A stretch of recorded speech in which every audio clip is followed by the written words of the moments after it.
Hello and welcome to Talking Bottom. The guest of this special episode is Mark Young, who, as a young photography student in 1991, managed to land 2 photo shoots with Rik Mayall during the time he and Edmonsdon were performing Waiting for Godot at the Queen's Theatre in London. The first was a solo shoot, and the second was with 3 of the 4 young ones, with Christopher Ryan, who was also starring with them in the production, joining Rik and Ade for the shoot.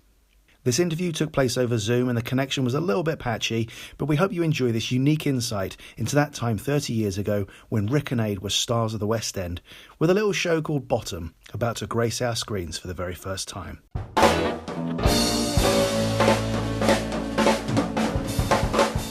To take you back to when you met Rik and Ade, can you tell us sort of how that came about and how you ended up managing to get those pictures? Okay, so I was a student doing an HND in photography. I'd already written to Richard Branson and had a polite decline for one project I was doing, which was a book jacket. It was just literally a designer book jacket with a minor celebrity on there. So I was aiming high already with Branson. That didn't work. And then I was walking through Shaftesbury Lane and I saw, oh my God, Waiting for Godot. Right, okay. So got a student ticket. £10, and I thought, right, I'll just see what's going on in the backstage, around the stage door. And I went round there, and there was a couple of young girls there, just about 3 years younger than me, and they were like really enthusiastic, saying, "Rik's on his way, he's coming." And I'm like, oh shit, maybe I'll hang around. And next thing I know, he shows up there in his leather jacket. I remember really wanting that leather jacket so much. It was like a biker jacket with a sort of brass-looking zipper on it. And he was just so nice to us all. And I didn't even have the guts to ask him anything. So I just sort of left a note with the guy in backstage or at the stage door after he went in, just saying, "Dear Rik, I'm doing a photography project. Can I please do a photo session with you sometime?"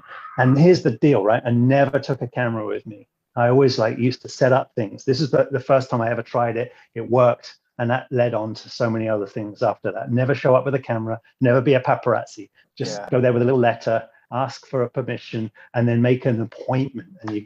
And sure enough, his agent got back in touch with me and said, yeah, when do you want to do it? So I'm like, okay. I was working at McDonald's, so I'll see if I can get the night off. And I did that and went around.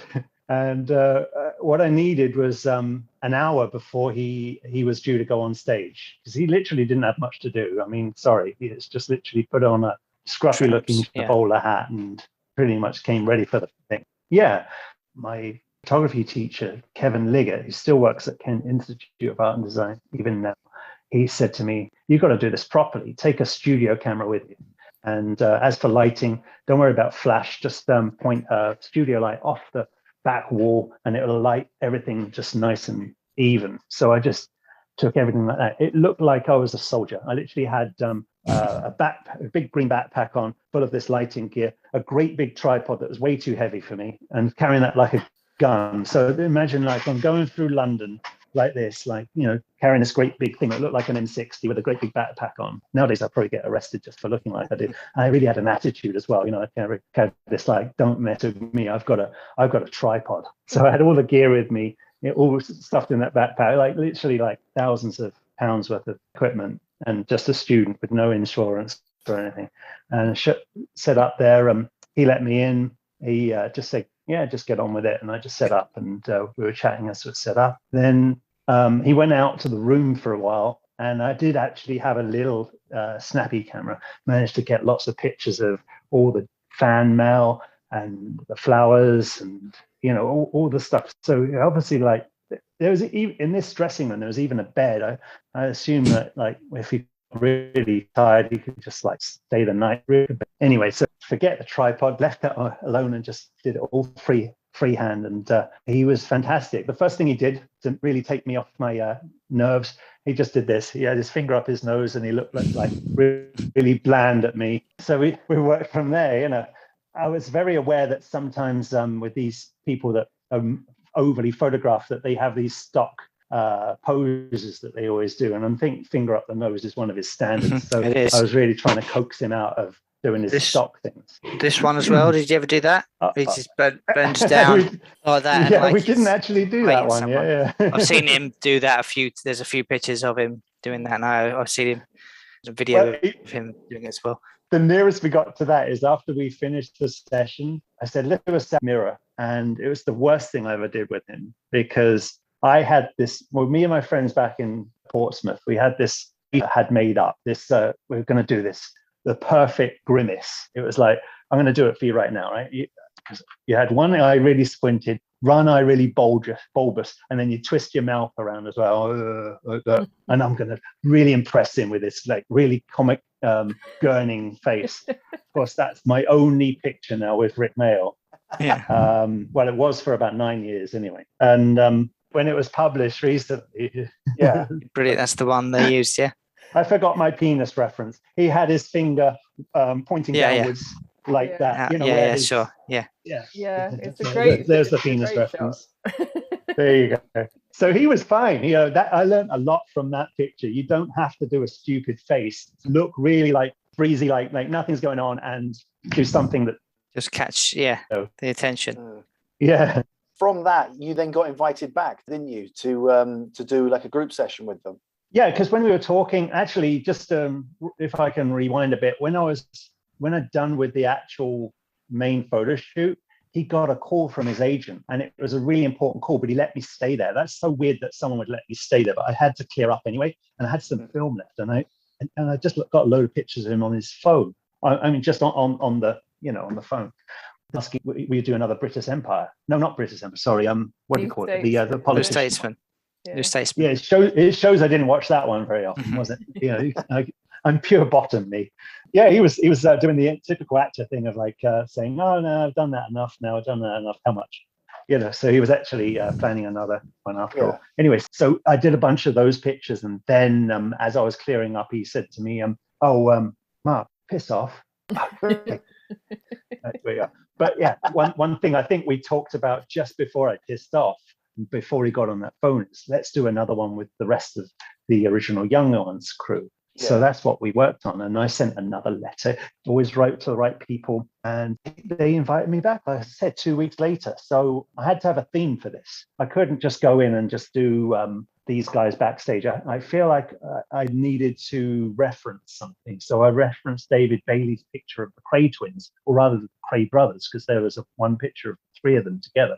I never even knew it was three. Okay. It was. So there was this famous picture of David Bailey took in a studio, white background, very harsh lighting, you know, making the jowls and the grimace and the eyebrows look very kind of dark. And I wanted to do that, but with these lovely guys called, you know, we used to call the Young Ones, right? There's the challenge. So they let me do it. I even brought overcoats. I actually told them bring overcoats, but I brought in extra overcoats. I even brought, this is me walking, you know, getting a tube train and everything. Yeah, I had wardrobe with me and the lights now. Brilliant. So I took all this, and I was really taken back when Chris, he didn't want to wear the jacket, and I was like, "Oh, come on, Chris!" And then Adrian Edmonsdon got really like suddenly very protective over him. You could see how protective he was. Like he doesn't want to wear it. I'm like, oh shit, I've upset the mood now. You know, like as for a moment there, I thought this is the end. I can't do any more. But they soon went into character. You know, like I had Chris Ryan standing in the front, looking cool and looking like he's the tallest guy there because he's, you know, I was in really low angle. I had a light that's literally just a really harsh light just shining right down, so you get all these nasty shadows. And of course, Rik and they just did their thing at the back. They're like, you know, pulling each other's noses and stuff like that. And they were troopers because bad, you know. And he came along looking much more worse for wear than he did when the first time I met him. Yeah, all his silver stubble showing and his hair that was in a ponytail. Yeah, they pulled through and they did some lovely pictures. We all did it just in the corridor with a big oak door behind, so it just looked kind of bland and there's no clutter there. It was a very quick shoot, maybe only 10 minutes maximum. Wow. I kind of left it with regret. So it's like I could have done so much more with those guys in the background there, you know, really getting them to torture each other while Chris just stood there oblivious. So I did what I did. It was in focus. What can I say? You know. Yeah, fantastic. It's lasted. You went to watch. You saw Waiting for Godot before that, then before you had the shoot. Yes. So that would be 2 weeks before the night I met Rik the first time when I asked him backstage, or I sent the letter backstage if I could do the pictures. I met him, then I went and saw Waiting for Godot, and then afterwards I got like an answer. When I came back out again, and then when I actually went to see him, I went straight from seeing him, literally piss off Mark, and I was like walking around the corner. And went to see Drop Dead Fred, and I was sitting there, maybe only 3 people in the audience, and I was the only one laughing. I was literally sitting right That's strange. at the front. I was killing myself with it. Was like I was looking around, and there was only I could see 3 people. Maybe there was 6 people, whatever. But I was thinking, I bet it. I just come from meeting this legend, and no one here appreciates or cares. They're just seeing us. Yeah. And you'd watch the young ones then, had you? Were you a fan from watching them in the young ones? Yeah. I'm still like mortified that they went off the cliff. We watched every episode, and then we replayed it in school. And my friend Scott was always Rik, so I had to be. I was pretty good Neil actually, but we all had our parts back in school, in the playground or in the courtyard. Just regurgitating lines and kind of riffing off it and coming up with new things that we think they should say and all that stuff. Having fun. So meeting Rik was a definite big time hero. Yeah. People jealous. He was, and I actually got a little bit of sweet revenge back on some girlfriend I had as well, because she used to have this thing of like, if there's a scary thing I have to do, I just have to imagine the young ones there.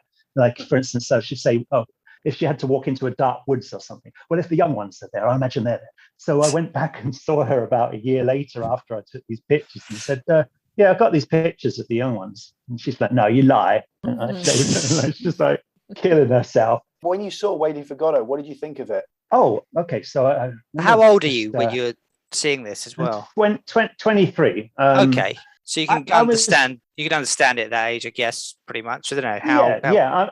A few years before, I'd actually been cast as this Lucky, and then that was just in a previous college, South Downs College. So I knew about the play. I knew what kind of thing it was, but still to this day, I don't fully understand it. Okay. But I watched it. I loved the fact that they were more having fun with it than taking it too seriously, and it was very highly entertaining. I wish I could go and see it again. I wish there was video of it.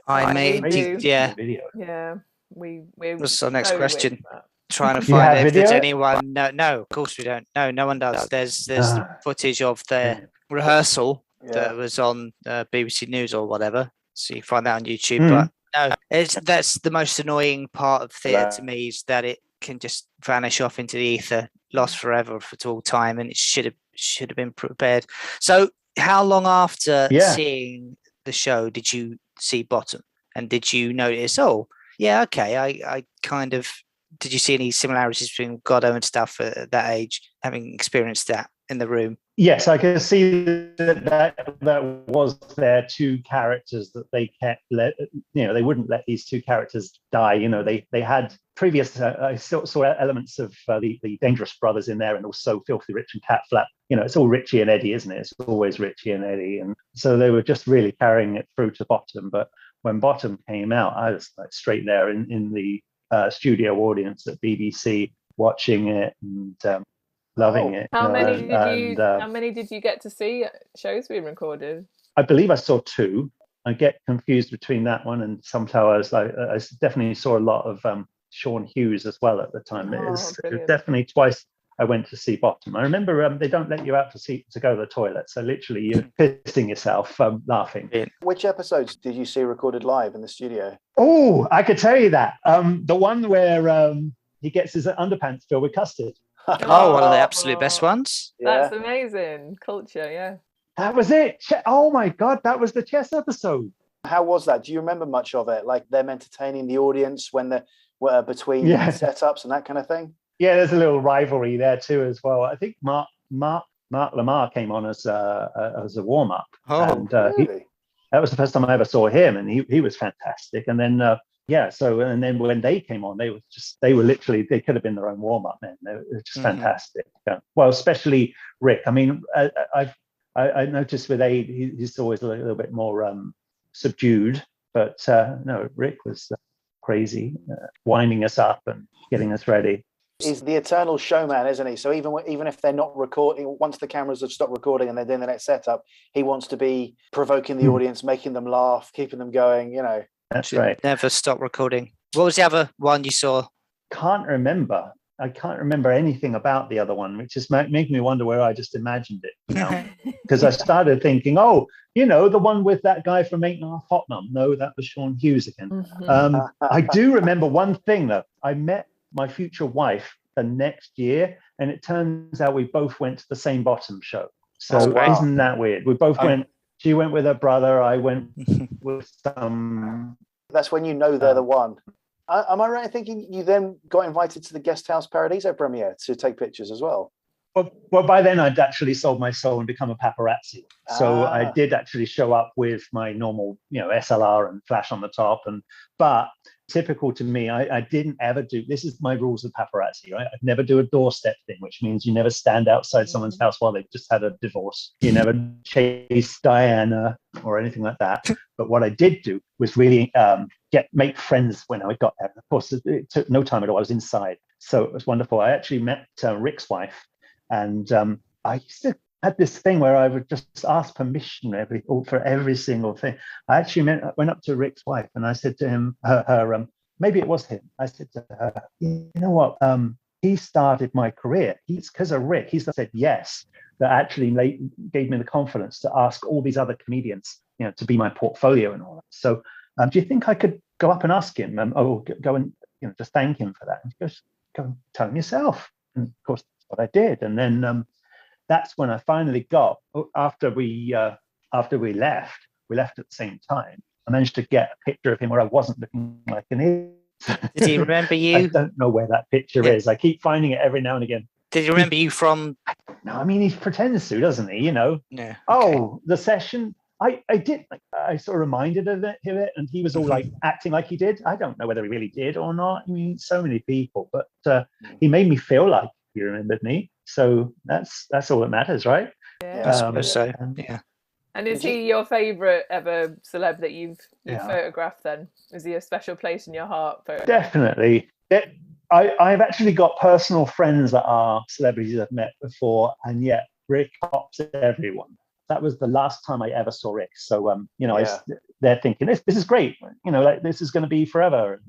And of course, that was the beginning of the end, wasn't it? I never saw any of the live stuff. Never went to see Bottom live, but I saw it all on YouTube. I love it. Did you see Guest House Paradiso? Of course. Yeah, I saw it with the cast. There was a showing, and then the premiere. What did you think of it compared to the show? Well, I was just really stoked that it was a movie. I remember seeing it. I loved the fact they used the girl from the Va Va Boom ad. You know, so she was it was a bit eye candy. I like the slapstick had gone up a grade, hasn't it? Yeah. You know, it was like really detailed this time. Well, thank you very much for talking to us today, Mark. It's much appreciated. All right, thank you very much, guys, and back on video. Best of luck with the podcast and the book. Bye. Love you. Bye. Love you. Bye.